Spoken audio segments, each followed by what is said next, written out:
Iyo ndwara y'ingurube yatanguye kugaragara mu mpera z'ukwezi kwa kabiri y'umwaka wa 2026. Umwe mu borozi b'ingurube wo mu ntara ya Burunga yaganiriye na RPA atangura avuga ingene izo ngurube zifatwa.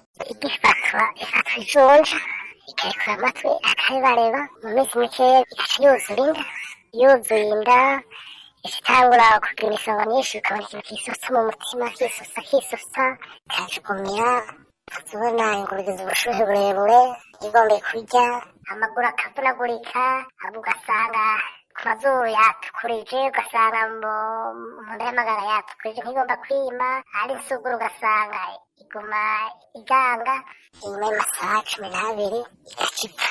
Mu ndwi ya mbere nk'uko isoko rya RPA Burunga ribimenyesha, hapfuye ingurube zigera kuri 35, no kuvuga 8 ku mutumba Rugarama, 6 ku mutumba Nyaburumba hamwe na 21 ku mutumba Mononotsi. Ariko kubera iyo ndwara irandagata cane, n'iyindi mitumba yahavuye ifatwa gushikaho hapfa ingurube zirenga ijana mu kiringo c'indwi zidashika 2, nk'uko tubandanya tuvyiganirwa n'umwe mu borozi baho yaganiriye na RPA. Umutumba iyo ndwara yadutse ku nta ngurube n'imwe isigara. Kumunguruje urashobora gusanga hafi nk'agurube kamwe nyene gusa, kamwe zaraheze.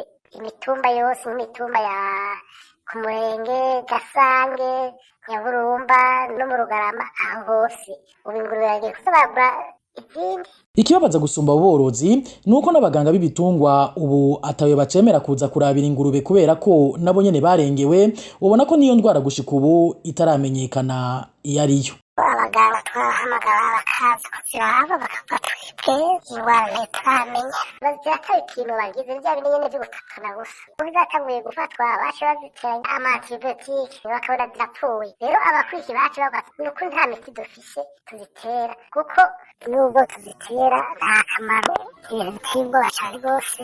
Mu gihe ubworozi bw'ingurube bwari butunze abanyagihugu batari bake, na cane cane ko banabushizemwo imitahe myinshi cane, basaba ubushikiranganji mu vyo bujejwe harimwo ubworozi kubagarukira ko hagakorwa ibipimo kugira ngo iyo ndwara imenyekane iyo ariyo, kuko batabona ingene bagiye gutunga imiryango yabo.